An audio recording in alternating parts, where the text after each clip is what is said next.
Welcome to Ben on Breaking News. I'm Ben Meiselas, and this is your breaking news. Let's just start with the facts. Not hyperbole, no exaggeration, just the damn facts right now, okay? Let's talk about the Strait of Hormuz. Who controls it? The U.S. or Iran? Answer, Iran. Bab el-Mandab Strait, Red Sea. Who effectively controls it right now? There's some more traffic going through the Bab el-Mandab than the Strait of Hormuz. Virtually no tankers going through the Strait of Hormuz right now. Bab el-Mandab, the Houthis, part of the axis of resistance with Iran. What's going on in Saudi Arabia right now? I mean, as we speak, right? There are three major refineries that still remain on fire. The biggest refineries in Saudi Arabia, and a pipeline that connects eastern Saudi Arabia with western Saudi Arabia. And then there is a refinery that's slightly south of the one on all the way on the east by the Red Sea, all destroyed by the Houthis after Saudi Arabia destroyed the Sana'a airport in western Yemen. And the Houthis said they were going to respond. They did indeed respond. Our strategic petroleum reserves, I know I sound like a broken record on this, at an all-time low right now. I mean, and that's not good.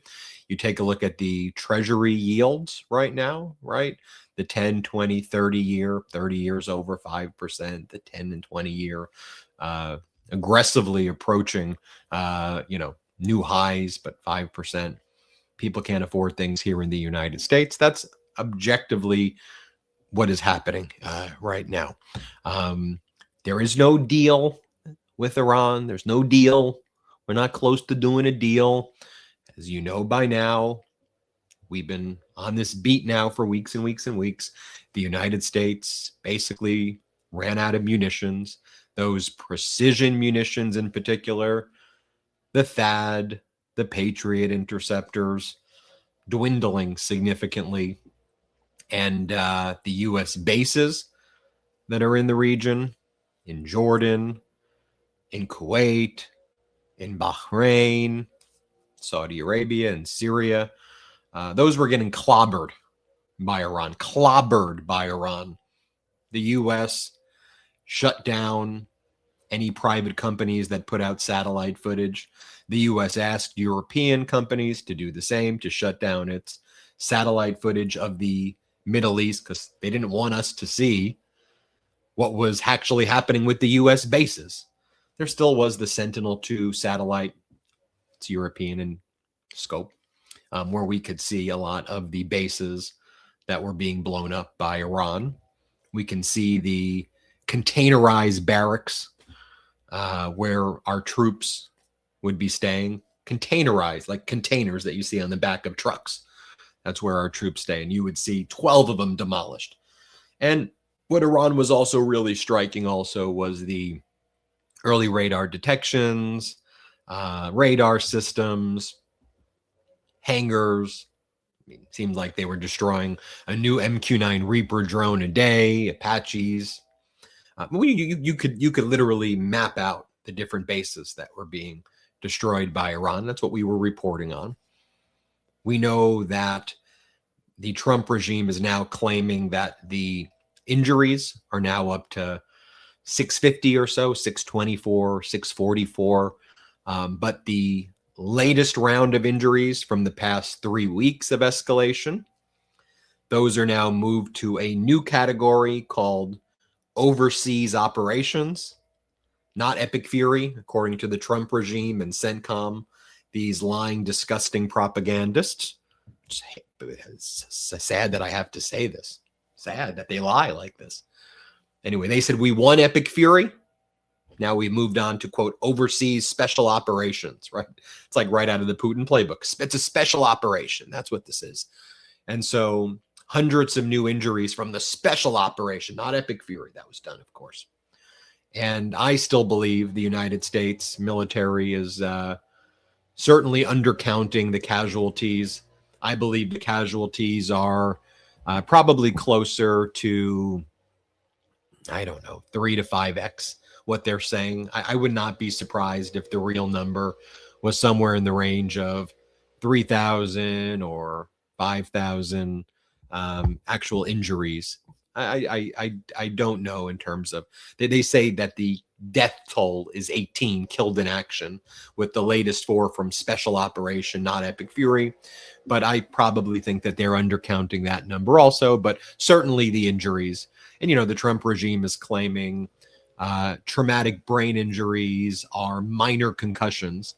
And let me be very clear, as somebody who used to be a litigator in catastrophic injury cases, there's no such thing as a minor concussion, especially when you have Shahid drones and you have ballistic missiles striking right next to you. The sound alone will go and get you a traumatic brain injury. So I start off by saying these are the facts, that the United States on its own, no deals, no, Iran's not involved in negotiating anything. Iran denies reports that it's in direct talks with the U.S. Iran is in talks with Oman because Iran is working with Oman, as it stated they would in the Memorandum of Understanding, in order to have control over the Strait of Hormuz and to administer it. Oman has an area. If you look at a map of where Oman is, it's on one side of the Strait of Hormuz. On the other side is Iran, although the entire Iranian coast, if you look at a map, goes all the way through the Persian Gulf. And obviously, it juts out in the Strait of Hormuz, very narrow passage. So you have Oman, you have Iran kind of right there. And part of that area is in the territorial waters of Oman. Part of the Strait of Hormuz is in the territorial waters of Iran. And so, Iran just says, look, we're going to administer it. Oman, you're not allowed to allow the United States or anybody to go through a southern route closer to you for free. We're going to collect some form of tolls. And so Iran and Oman have been working towards what that toll system is like. Is it per ship? Is it a voluntary fee? Is it an environmental fee? Is it an annual fee? Is it in the form of insurance? What's it going to be? And then the U.S. is like, oh, well, we're speaking with the Sultanate of Oman about this deal. And so we're involved in negotiations with Iran. Iran's like, no, you could be talking to the Sultanate of Oman. That's fine. But you all decided to re-escalate this war against us. You ran out of munitions like everybody knew you were going to in the past 2 weeks. We're not going to back down. And then, as I've been reporting as well, you then have China getting involved in, I think, a bigger way than we saw before. We saw Wang Yi, China's foreign minister, during the Shanghai Cooperation Organization meeting that just took place, the SCO, met with Araghchi, the foreign minister of Iran, and China publicly made it clear, as they've done before, Iran is our strategic partner militarily, economically, and politically. This isn't like some secret thing. So when Trump's like, I don't think they're helping. No, I mean, they're allies. They're very clear that they are helping. They say that they're helping. And then you had the Zelensky strikes on an Iranian cargo ship in the Caspian Sea, right? And the Caspian Sea links as a sea, but it by boat, by ship, links Iran with Russia, areas of Russia. And so that's where a lot of the weapons would get into Iran, and Iranian weapons would go to Russia. And they'd say it's cargo ships, but I mean, I think we have a high degree of probability. I'm sure some were cargo ships. I'm sure some were weapons. Let's not be naive. But Ukraine hit the Iranian cargo ship or weapon ship, tanker, whatever you want to say right there, right? And then Iran said, all right, well, we're going to strike Iran directly. I mean, Iran's going to say, we're going to strike Ukraine directly. Iran has already, of course, been providing its Shaheds to Russia, the drones that it uses, which are used against Ukraine. But the direct strike from Zelensky on the Iranian ship has Iran saying, okay, well, now the war is all drawn into one world war. What do you call that thing when there's a war involving the entire world all at once? And again, I don't want to veer into hyperbole. Oh, World War III, World War III. Blah, blah, blah, blah, blah, blah, blah. But I think objectively, when you step back and you look at the facts and you saying, well, there's war in the entire Middle East, every country.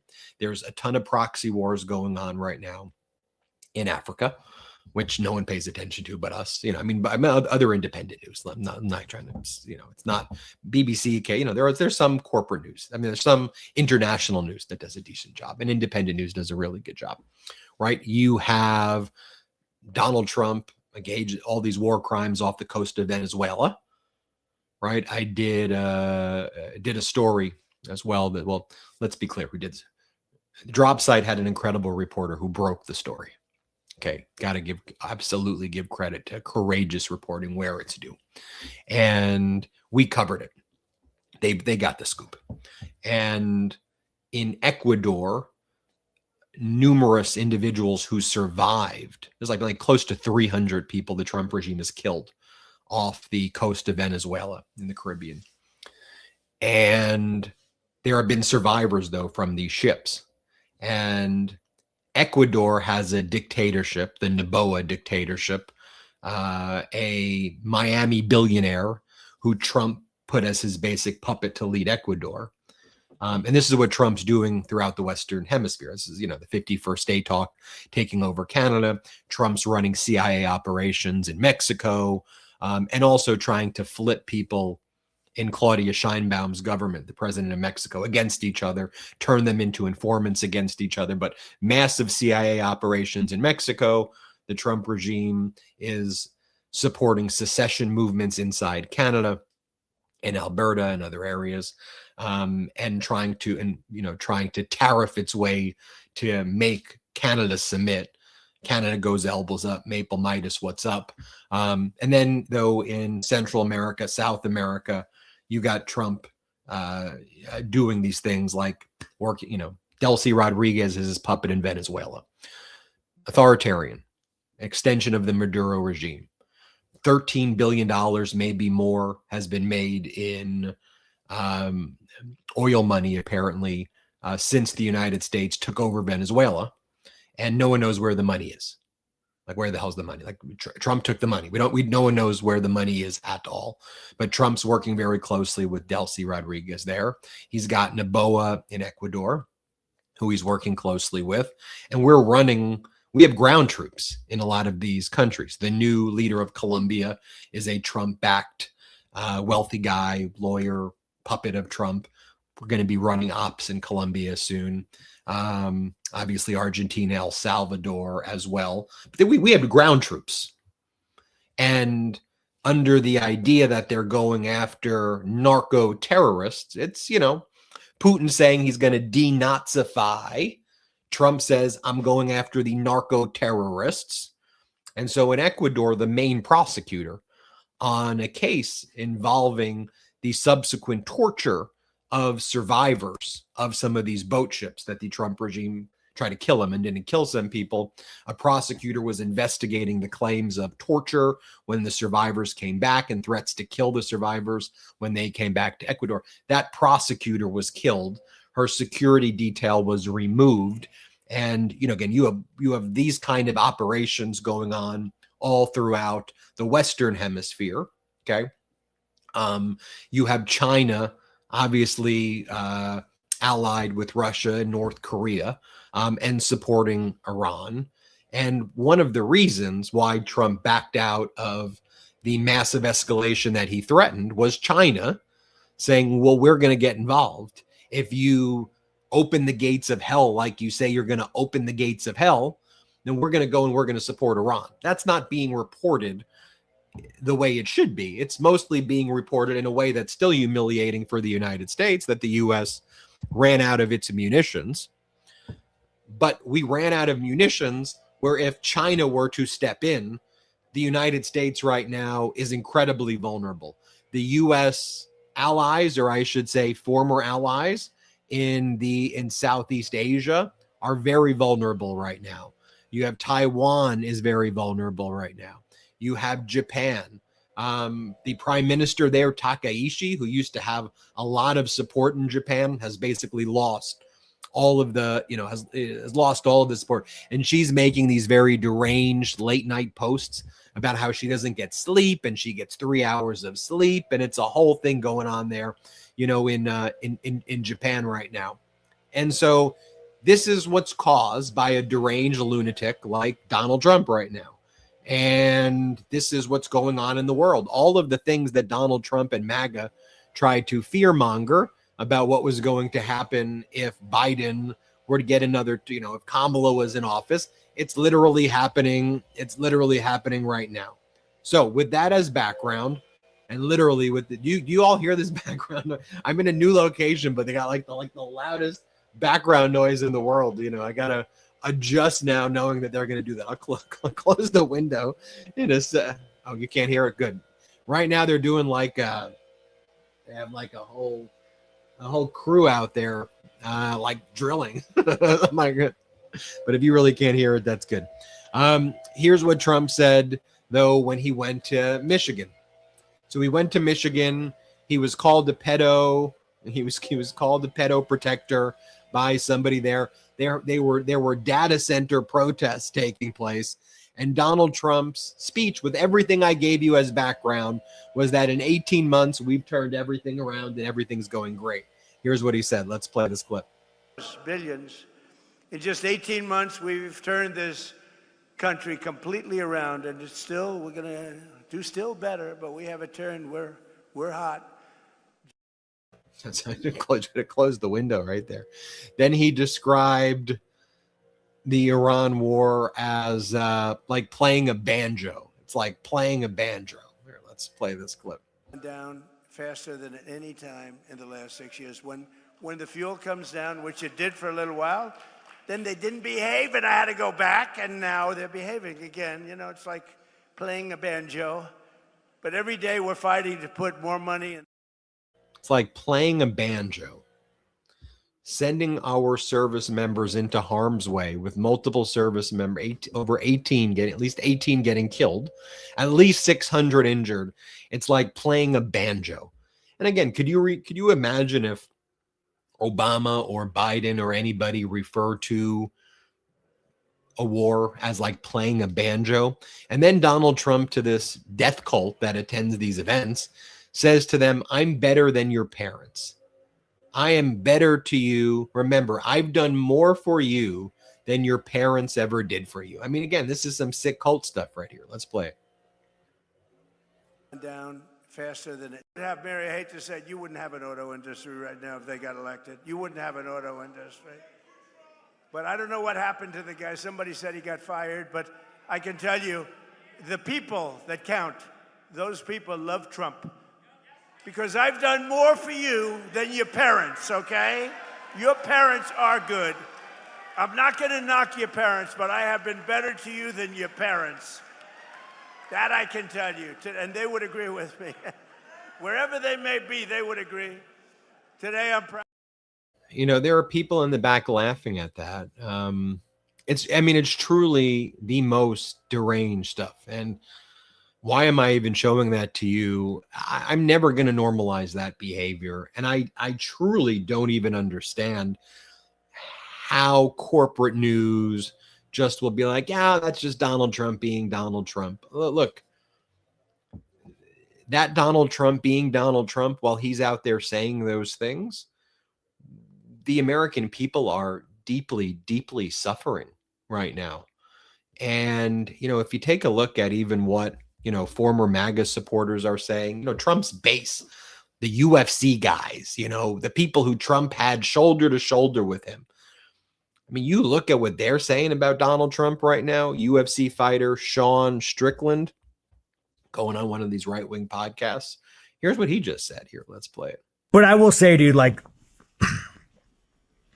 it is kind of crazy, dude, how mainstream how unpopular Trump is. Because I'll go to places like I'm in Florida, I met a Texas guy, like when we're talking about like hardcore Republicans, and even these guys are like, I can't do any more with Trump. I feel fucking betrayed. And like Trump, to me, everyone's like I was talking to this like really wealthy guy about like Iran, and he was like, fuck it, whatever, I don't care. I'm like, dude, you don't care because like you're fucking you're a multimillionaire. I was like, dude, you got to think about like every other American in more Florida, Texas that are making like, what is the average? Like, I think it's like $60,000. So you take somebody making $60,000 and now you add 4% inflation, a metric fuck ton of gas. You're adding thousands of dollars a year to their life. Like you are like crushing families. But it's like the people that have voted you, that rallied around you, like you actively just fucking spit in their fucking face for what, dude? Yeah. You know, and I think about that. I remember I've been highlighting what's been going on in places like Pennsylvania. I want to share this with you as well right here. You all know Pennsylvania 7th Congressional District, MAGA Republican Congress member Ryan McKenzie. He's out there, again, putting and pushing forward Donald Trump's horrific and horrible agenda. And you see the people in a place like Pennsylvania 7th, like everywhere else, who are just getting absolutely screwed right here, who are getting destroyed. I mean, you have the Puerto Rican diaspora community there, and you know, Latinos across this country, but people across this country in general. Trump promised them the world. He promised them everything. Let me share this video with you right here. Let's play it. Nosotros estamos abatidos como está la inflación. Hoy las cosas pueden estar a un precio, pero mañana tú te levantas y puede estar a otro precio. Y yo le puse al supermercado la casa del terror. The latest inflation report confirms what many Americans have surely been feeling, that prices are rising fast. He tenido que hacerme algún estudio y no he ido porque digo, me va a llegar un bill carísimo. Digo, si pago eso, no puedo comprar comida o no puedo pagar un bill de la casa. You know, we've already solved inflation. We've solved prices. Oil is way down. Energy is way down. El presidente Donald Trump nos ha fallado y nos sigue fallando en sus promesas. Se ha enfocado más en lo que es la deportación y la guerra, en vez de enfocarse en lo que es la economía del país, donde él debería enfocarse, de verdad no está enfocado. Nosotros ahora mismo no contamos con ningún apoyo, ni de nuestros representantes, ni de nuestro presidente. Powerful, powerful video right there. Powerful video. I want to go back and talk a little bit more about that video, and I want to talk about what's going on after we come back from our first quick break of the show. I want to talk about that and affordability. Let's take our first quick break of the show. If you've ever actually looked at the ingredient list on your dog's food, it gets pretty wild after the first ingredient. Half of it sounds like something from a chemistry textbook, and it got me thinking, if I wouldn't want to eat food packed with ingredients I can't even pronounce, why would I want that for my dog? That's one of the reasons that we switched to Sundays for dogs. Sundays is different. They start with 80% plus all natural meats, then add superfoods like kale, ginger, and blueberries, and gently air drying everything instead of blasting it with high heat. It doesn't even look or smell like typical dog food. It looks like high quality human grade jerky. No fillers, no nutritional blends, no chemicals, just simple, complete nutrition. It was founded by Dr. Tori Waxman, who created Sundays to meet her standards as both a veterinarian and a dog parent. And Mochi, my dog, absolutely loves it. Mealtime has become something she actually gets excited about, and I've noticed that she has more energy, her coat looks great, and I just feel better knowing that I'm feeding her real quality food. The other thing I love is, well, how easy it is. There's no fridge, no freezer, no prep, and no mess. You get the quality of a home-cooked meal with the scoop and serve convenience of kibble. It's really what dog food should have been all along. Over 100,000 dogs are already eating Sundays, and it's easy to see why. Make the switch to Sundays. Go right now to sundaysfordogs.com/Meidas50 and get 50% off your first order, or you can use code Meidas50 at checkout. That's 50% off your first order at sundaysfordogs.com/Meidas50. sundaysfordogs.com/Meidas50, or use code Meidas50 at checkout. That's MEIDAS50. As you know, I've been using Hexclad for a while now, and I've been obsessed with it. I love grilling in the summer, but once you move beyond burgers and steaks, That's when things usually get frustrating. Vegetables fall through the grates, fish sticks or falls apart, and cleanup is a pain. But that's exactly why I've been using Hexclad's barbecue collection.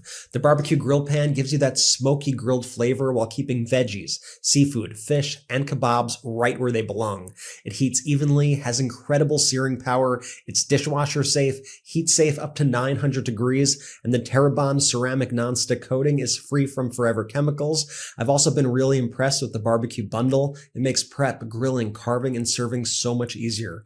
There's a reason over 1 million customers love Hexclad. Gordon Ramsay uses it, and every product comes with a lifetime warranty. Seriously, if you've thought about getting Hexclad, trust me, just do it already. It's really changed the game for me in the kitchen and now outside when I'm grilling. So if you're planning on spending time behind the grill this summer, don't make it harder than it needs to be. Stop losing food through the grates, stop fighting cleanup, and upgrade your backyard cooking setup with Hexclad's barbecue collection. For a limited time only, our listeners get 10% off your order with our exclusive link. Just head to hexclad.com/Meidas. Support our show and check them out at hexclad.com/Meidas. Again, that's 10% off when you go to hexclad.com/Meidas. That's MEIDAS. Support our show and let them know we sent you. Welcome back. Shout out to the fine folks at Fight for Progress who produced that last video right there. Make sure you subscribe to their YouTube channel and go watch the full video over there.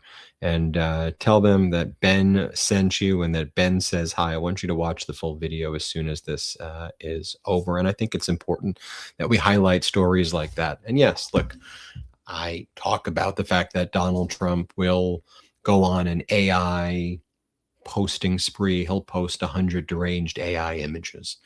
He'll post himself destroying Karg Island and civilian infrastructure, or being a pirate and taking over Iranian tankers and said, my ship now, my ship now. Or he'll, post AI images of himself with John F. Kennedy. And he'll be like, look, and hundreds of these. He'll post the whole day. And the point of me commenting is not to go, oh, look, he did something crazy today. No, it is to point out that he's unfit for the office and that the behavior is not normal. But it's also to point out that he's doing that while he's burning down the world. And I'm not saying that in a hyperbolic sense. I mean, dude is burning down the world. The world is at war. And he's one of the main contributing factors to the global war that's taking place right now. The American people are suffering. They don't want any part of this unlawful and catastrophic war in Iran. And he's out there memeing away, and he thinks this is all one big game. These are people's lives. The White House account posting AI slop cartoons of him frolicking around the White House, hop in the best dimension yet, while Border Patrol gropes and assaults literal aliens. And it says, hop in, best dimension yet. And it's the Customs and Border Patrol.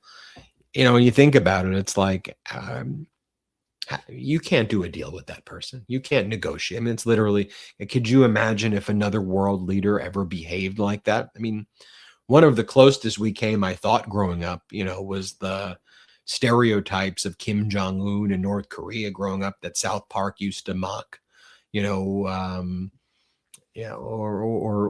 the idea, or like a Saddam Hussein.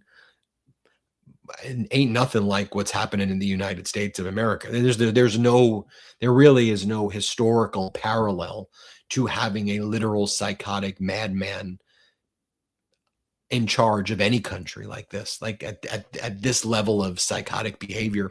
And this is the United States. This is the United States of America. I mean, just think about it this way too.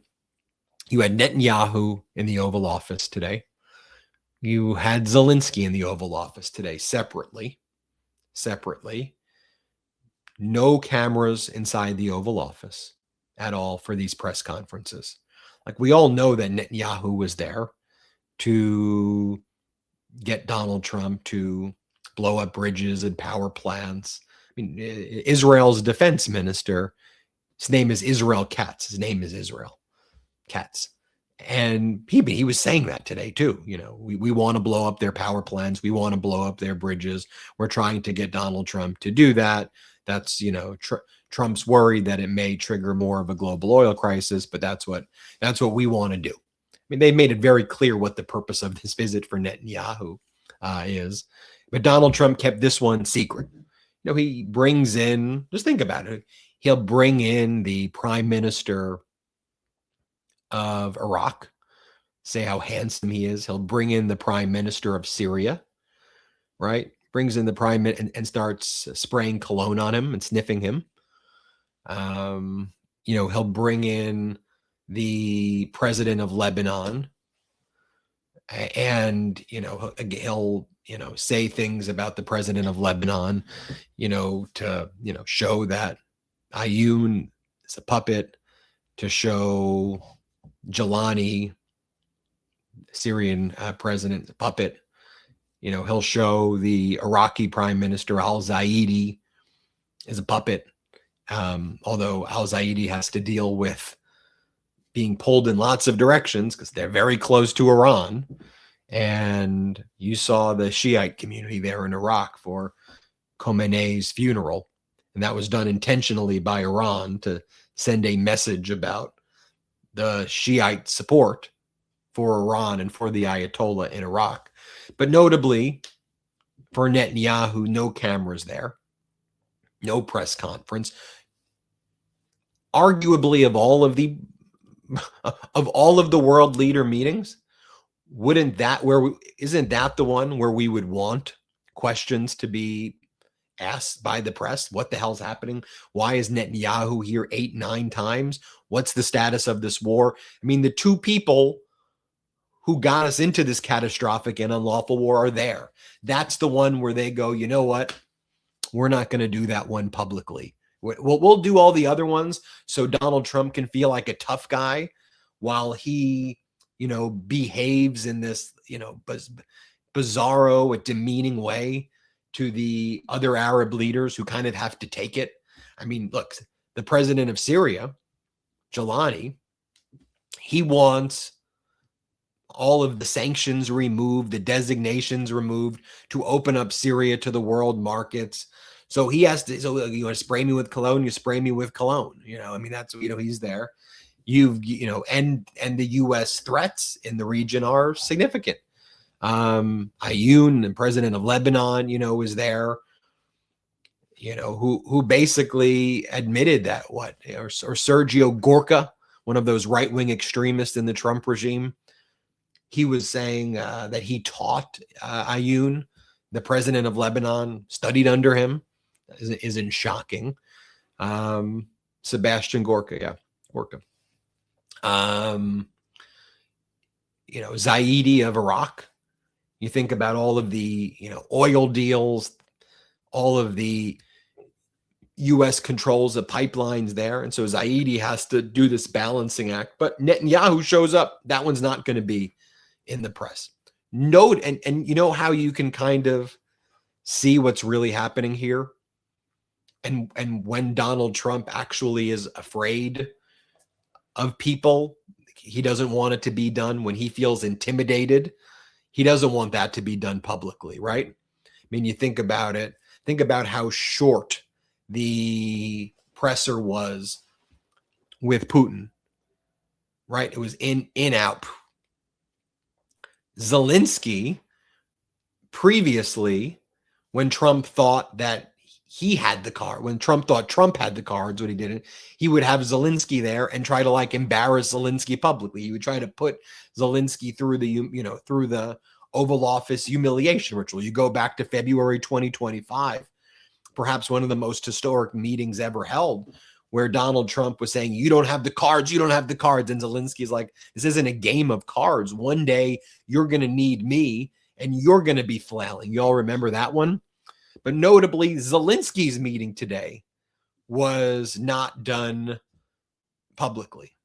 And they kept that one privately, which tells me also there really is a power dynamic shift there, that Trump didn't do the Zelensky one publicly, right? That's kind of a signal there.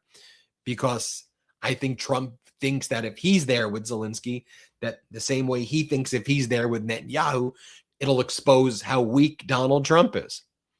I'm kind of, look, I am on the one hand, you think, well, it's a positive development that Donald Trump is out there helping Zelensky, or at least showing more positive language towards Zelensky than before. And could that mean the Patriot interceptors get expedited or the licenses are given to Ukraine? I also have I don't want to say it's a contrarian viewpoint, but I think that experience shows that also everything Trump touches dies. And I think a lot of the strength that Zelensky and Ukraine has been able to build has been done without Trump. And so the reality is that I think when people like Trump and Loomer and who's the guy who wears the beanie? What's that guy's name? The right-wing podcast dork guy who wears the beanie. Tim Pool, right? All of them all of a sudden are like, they went from like Russia to Ukraine. When you're like, oh my God, like that crew's now there, and also the way the corporate news, like right away, like ignores everything they've done in the past. And then they like glorify these people who were never on the right side because it seems transactionally they're now saying things that are different because it seems now, I don't, whether that feels more aligned with their views towards Israel or whether, they are now having different resource structures given to them for their position changing, if you know what I mean. I don't know. But this is not the crew. That's actually not the crew that you want on your side, objectively, right? Like this is the crew that tends to lose all, and so I throw that out there. But while Donald Trump was closing the Oval Office to the press, it's like, well, what is he posting? What is he doing? It's all closed to the press, closed to the press, closed to the press, closed to the press. I did a video before about that deranged funeral. I can't believe I'm calling a funeral. Like, how could you have a deranged funeral? Right? The deranged Lindsey Graham funeral. And you go to, and you ask yourself, you're like, okay, deranged funeral. It was like the most deranged thing. Trump spoke there. Sean Hannity spoke there about obliterating Iran at the funeral. Trump was like giving Tic Tacs to, he was sleeping and then giving Tic Tacs to everybody. You remember what he's previously said about Tic Tacs too. And so that's what he was doing there. He spoke there, but then closed the Oval Office to the Zelensky meeting and the Netanyahu meeting. But he was posting things like this. This was a real post from Donald Trump. While those Oval Office meetings are going on, he posts Trump on TikTok. 425 billion all-time views of hashtag Trump TikToks. #1 most followed and watched leader on TikTok, not TikToks. TikToks is what he gave. This is TikTok. And it says 1 billion views, he's bragging. Trump's Iran peace deal. 1 billion views in just 48 hours. I mean, just think about how deranged this is too. You're bragging about getting 1 billion views over a peace deal that doesn't exist right now, as you've been escalating this catastrophic war and you ran out of munitions, so you had to stop escalating. You're making social media posts bragging about TikTok views and then going to a funeral and passing out Tic Tacs. But he apparently also, these aren't like views from his account.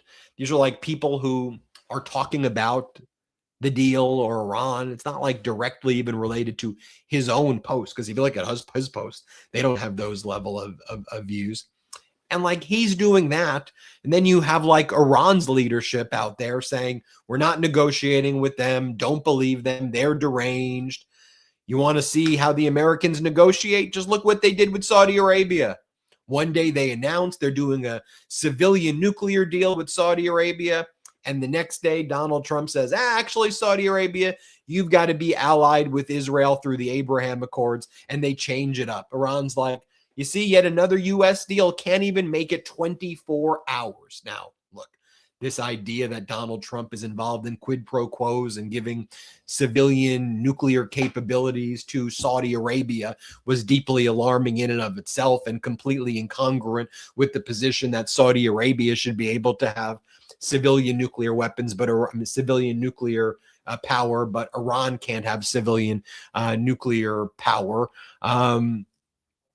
Especially when Donald Trump does business deals with Saudi Arabia. Also, it's clear Donald Trump doesn't understand the way enrichment works, that even for civilian nuclear plants, you have to, other than some that are in Canada, but by and large, you have to have enriched nuclear material. It's just not weapons grade. But Trump's like, it's not enriched, no enrichment. Okay, well, how do you think most civilian nuclear plants work? There's some level of enrichment. It's just not a weapons grade amount. But if you can down blend, you can upblend. Okay. And so that's one of the issues and concerns about giving Saudi Arabia, this program, or having a view that Saudi Arabia can get this, UAE can get this. But then Donald Trump changed up the terms the next day. He's like, actually, you've got to join the Abraham Accords. And we know Saudi Arabia is not going to join the Abraham Accords.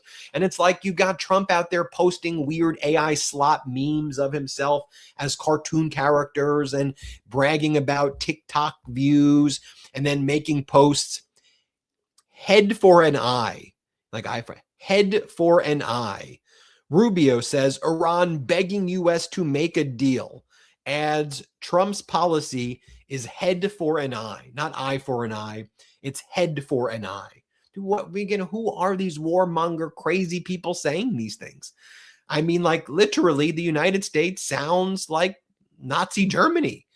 Head for an eye. We're going to blow up your bridges and obliterate you and destroy every aspect of it and all 90 million people. I mean, it's really tough to be an American who cares about humanity and to live in the country where you have this authoritarian regime bragging about war crimes all of the time, every single day. And then the level of bragging about war crimes, and then we got a deal, and making up fake deal conversations. It's like loser behavior. Open up the gates of hell. And these idiots run out of munitions. Open up the gates of hell, but then run out of munitions. And then Trump goes, I've got more munitions than anybody, more munitions than ever, except it was Biden's fault that we ran out of munitions giving it to Ukraine. We should never have given it to Ukraine. But now I'm meeting with Zelensky right here. But I think Putin is a great guy. It's just psychotic behavior. And while we all know that Trump doesn't control the Strait of Hormuz, he's out there. This is what he was doing this morning before this funeral. And Trump was like, Iran doesn't control the strait. I control the strait. We don't control the Strait of Hormuz. When you say things like this, not that we have any credibility left at all, but whatever's left is not just shattered. It's like, do you all feel that pit in your stomach when he says things like this, despite we all know we despise him? It's just like, stop, man. Just behave normal, please. Can you behave normal just for a day? He can't. He's incapable of it. Here, let's play this clip. Get through. Iran doesn't control the strait. We control the strait. Now, they can drop a couple of mines in there and screw things up, but we control the strait. We don't control the strait. They can do more than drop a couple of mines in there. Okay, they have fast boats. They have ballistic missiles. They have drones. Their allies, the Houthis, have ballistic missiles and drones. And they were able to destroy right away 3 Saudi Arabian refineries after Saudi Arabia struck Sana'a, the airport over there. Why are we pretending that, why is he pretending that Iran are a bunch of cavemen and cave women who dwell, in their caves and just scream Allah Akbar all day? This is a sophisticated society that also is a religious society, is a sophisticated society that has the best engineering in the world. They've prepared every step of the way for all of these moves that, or lack thereof, that Donald Trump is making right now. They're never going to allow the Strait of Hormuz to not be under their sovereignty and their control. They They will fight to the end for that proposition, while Donald Trump and Pete Hegseth and the worst possible human beings are running the United States into the ground. I got more I want to share with you, including a deranged funeral.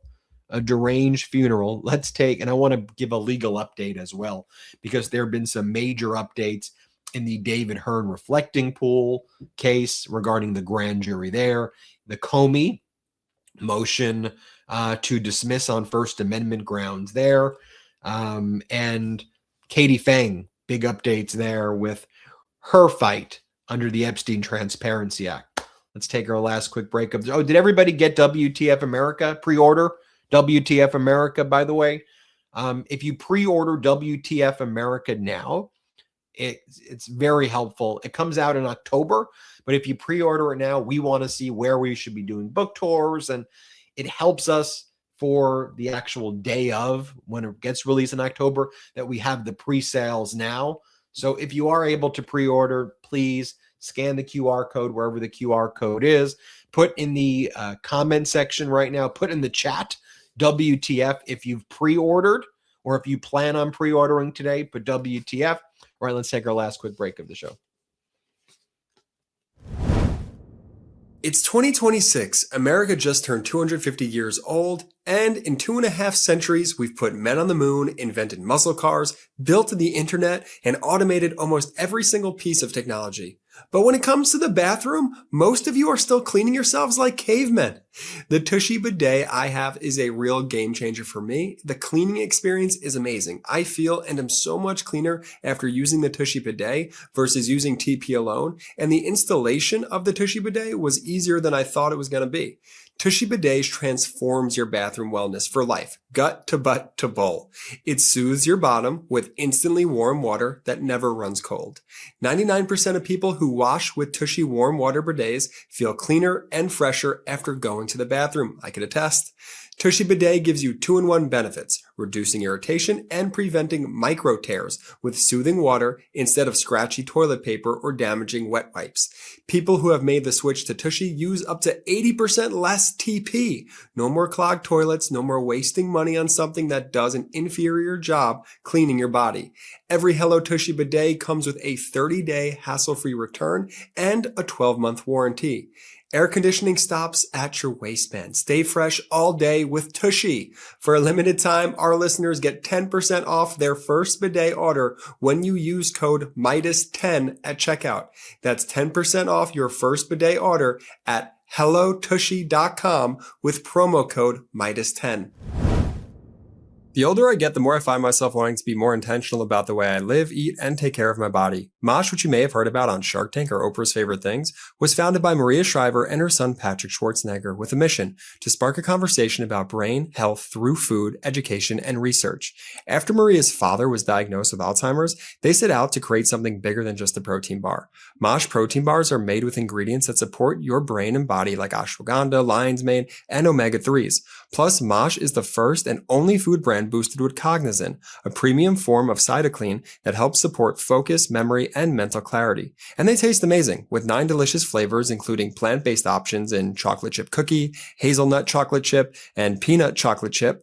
And now you can save on Mosh while making your wellness routine effortless. Get 25% off plus free shipping on your first 15-count variety pack, and then 20% for life on your monthly subscription. You can swap flavors anytime based on what you like best, keep your go-tos on repeat, or try something new. Your favorite functional fuel is delivered directly to your door so you never run out, and supporting your brain health becomes a simple habit that you can feel good about. Why? Because Mosh donates a portion of the proceeds from every order to the Women's Alzheimer's Movement, because 2/3 of Alzheimer's patients are women, and Mosh is working to close that gap. It's more than just a protein bar, it's brain fuel with purpose. I love Mosh, and I know you will too. Find your favorites, build your boxes, or keep things fresh with a variety pack. Mosh bars are the best way to customize your health while giving back. Head to moshlife.com/MeidasTouch and subscribe today to get 25% off your first variety pack and 20% off your monthly subscription with code MeidasTouch. That's 25% off your first pack and 20% off your subscription of brain-boosting bars delivered straight to your door. Start building brain health into your everyday with Mosh bars. Thanks to Mosh for sponsoring this episode. Welcome back. Shout out to all of our sponsors. They support this show. Support our sponsors. Good audience here today. Great to see the crowd. I was looking through the chat. It's really great to see familiar names, new names all here. When we left off, I showed you Donald Trump saying that we control the Strait of Hormuz. Everything's amazing, full control. Iran doesn't control it. Let's talk about what else. Let's talk about what else has been going down. You had on state regime media, you had Brian Kilmeade saying, "Okay, Donald, you claim you're having these negotiations with Iran. You claim you're in discussions with them. So who are you talking to? Who are the people in Iran that you are speaking with?" And by the way, you all know we do a very detailed job here on the MeidasTouch Network talking about who the players are in Iran, right? I mean, we can say the Iranian speaker, parliament leader, MB Ghalibaf, used to be in the Iranian military. He's a PhD. Are you speaking with him? President Pezeshkian, the president of Iran, are you speaking? Are you speaking with him? Foreign Minister Araghchi, you speaking with him? Deputy Foreign Minister Gargabati, are you speaking with him? Are you speaking with? Obviously, we know he's not speaking with the Ayatollah, but are you speaking with Ayatollah Khomeini? Mojaba? You know, are you the way you were speaking with Lindsey Graham was the old Ayatollah? You know, speaking to you. Who's the ghost of Khomeini? I mean, who are you talking to? And do you even know who these people are in Iran? Right? Because Trump and Fox, you know, they'll say, "Oh, Iran, you know, they don't even speak to each other. They don't even know who's in charge right now." And it's like, yeah, we do. We actually really do know who's in charge. We know at the civilian level, you know, it's MB Ghalibaf, who's probably the most powerful civilian person. There's President Pezeshkian, cardiovascular surgeon, renowned cardiovascular surgeon before becoming the president. You know, Araghchi, we know who they are. Araghchi speaking with Wang Yi, the foreign minister of China, and Lavrov, the foreign minister of Russia. You speaking with those people? I know when they all speak to it, there are readouts. When other world leaders, even like Russia to China, there are readouts. We can see that there are that's the way this has always worked before. Are you speaking with the IRGC? Are you speaking with the army? The IRGC and the army actually technically different groups in Iran. Are you speaking with their Supreme Judicial Council all the way up to the Ayatollah? And now who are you talking to? So Trump is asked. Let's watch what he says. Let's play it. On Iran, but Iran has come out publicly and said we're not talking to the U.S. We're going to pause as long as they're paused. We are talking a little while ago because. So could you tell me who you're talking to, Mr. President? For some reason, we can be in the midst of a beautiful discussion, and they'll come out and say we're not talking, or we didn't discuss nuclear. Well, that's all we discussed because they'll never have a nuclear weapon. They understand that, and we have had some very good talks and. Very interesting with Lindsey. He was very much a hawk, as you would say, on Iran. And over the last few weeks, I would say that he became like, if you could make a deal, it's better making a deal in this case. I'm sure Lindsey Graham said it's better to make a deal. But like now that we've run out of munitions, just think about what a sicko this guy. And by the way, Lindsey Graham was an absolute sicko as well. I mean, like Lindsey Graham was a horrible person. I mean, just being objective, you know, he lived his life to kill people. And then he died all alone, dead. But he invoked Lindsey Graham's name to talk about a peace deal because the United States ran out of munitions. And then he lies and he's like, well, actually, Iran just came out with a statement and said they were talking. I mean, no, they don't. I mean, it's just the most ridiculous propaganda. It's just dumb propaganda from the United States. The Iranian press conference this morning was, we are not talking with them. We do not want to talk with them. If Trump says we're talking, we are not talking with them. Do you see how humiliating that makes us look? And we actually are, when that's what the United States has become. And one of the points I emphasize in the videos that we are doing is that the security umbrella in the Middle East has completely shifted. The United States security umbrella is done. China is moving in, and this is China's security umbrella right now.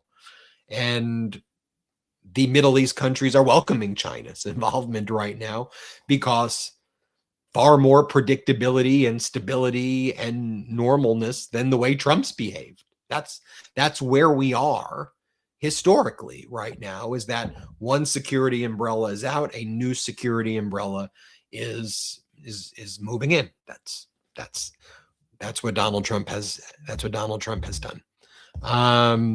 So you go to Lindsey Graham's funeral, and Donald Trump saying about Lindsey Graham's funeral, I think I know where he is. I think he's up there. Here, let's just play this.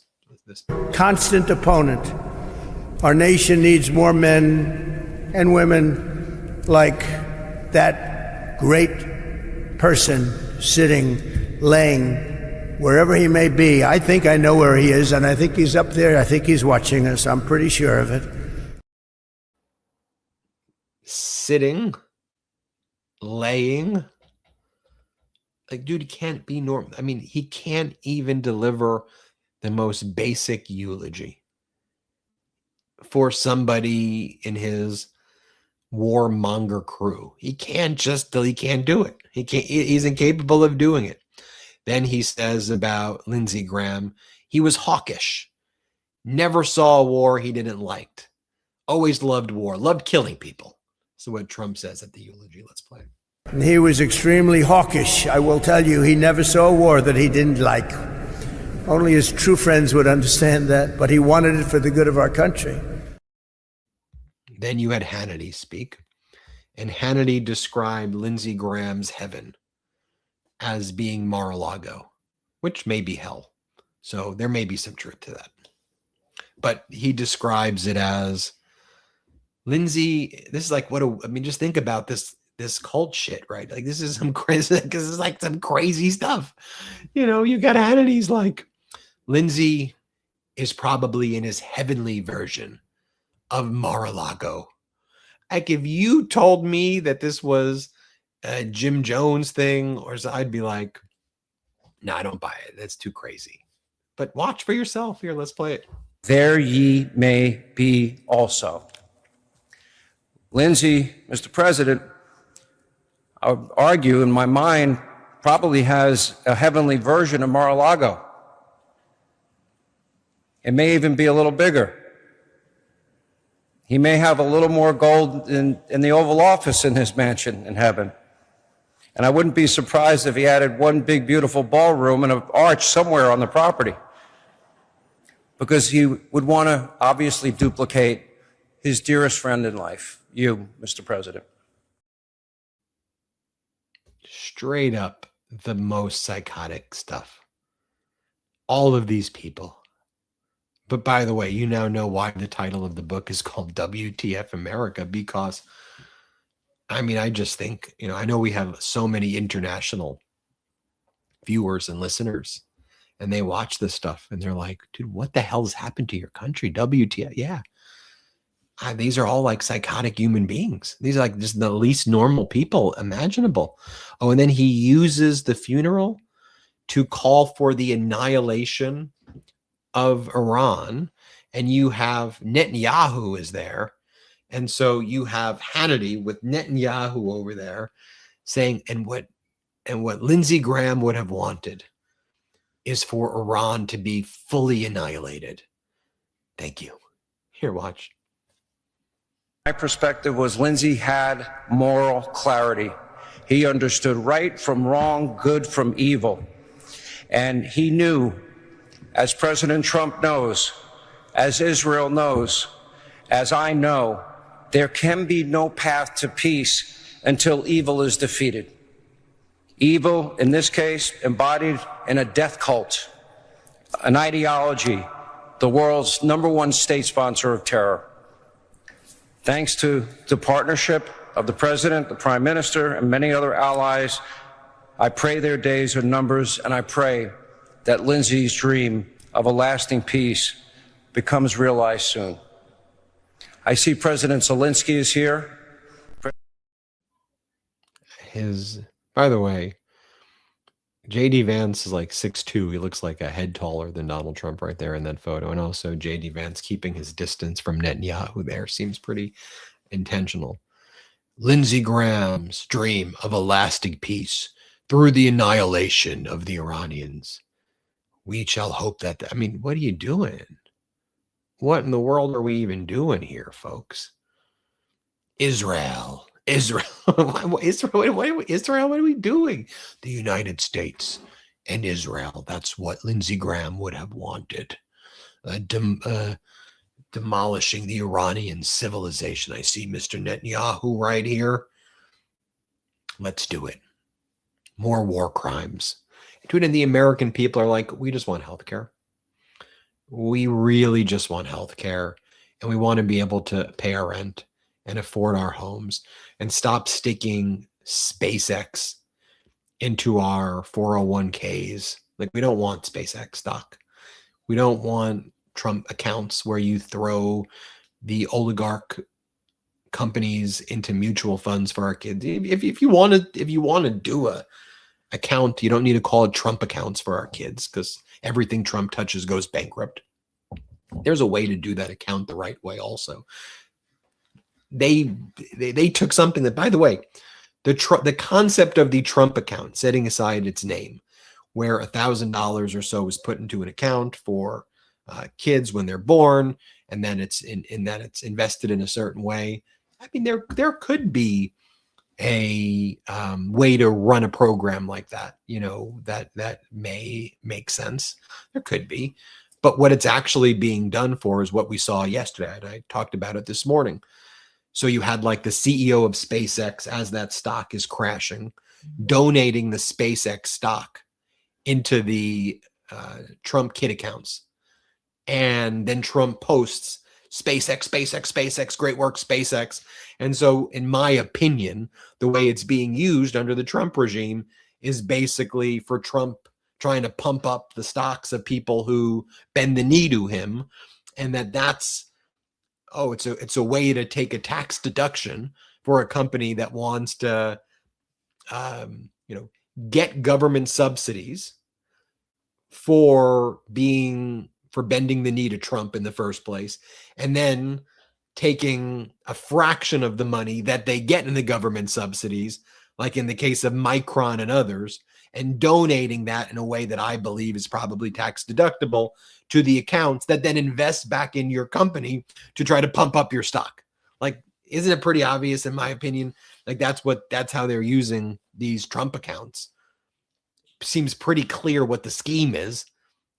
I think we need to call it out more. Let me just talk very briefly about some of these cases. I'm going to do a bunch of hot takes with Harry Littman, where I'll go over a lot of these. James Comey filed a motion to dismiss regarding the 86 seashell case, arguing that dictionaries, context, precedent, and common sense all make it clear that 86 simply means get rid of or reject and has no violent connotation. Under the First Amendment, dismiss the complaint. You have, in the reflecting pool case right over here, David Hearn pointing out that in their investigation, the only witness who went before the grand jury had no evidence at all of any damage that David Hearn actually did to the reflecting pool.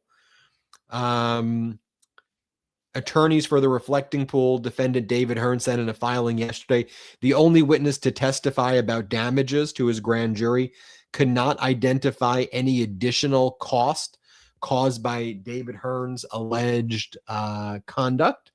And one of the things that you have to prove that the grand jury would have had to have found probable cause was that Hearn caused damage of more than $1,000. Not that he put his hand in. He put his hand in. He didn't rip anything off. You have to show $1,000 in damages or more.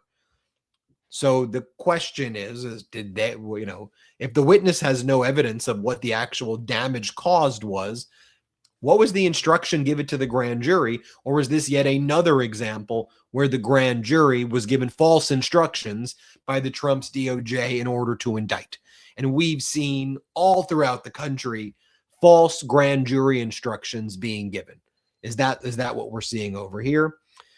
On the MeidasTouch network, I don't need to play this clip, but we've been breaking the stories here on the Sunday show with Jack Cucciarella. Shout out to Jack. Everybody watch his Sunday show. It's great. He had Congresswoman Ansari on Saturday. I had Ansari on he had, it's called on Sunday. It's not on Saturday. I had Ansari on Saturday. He had her on Sunday.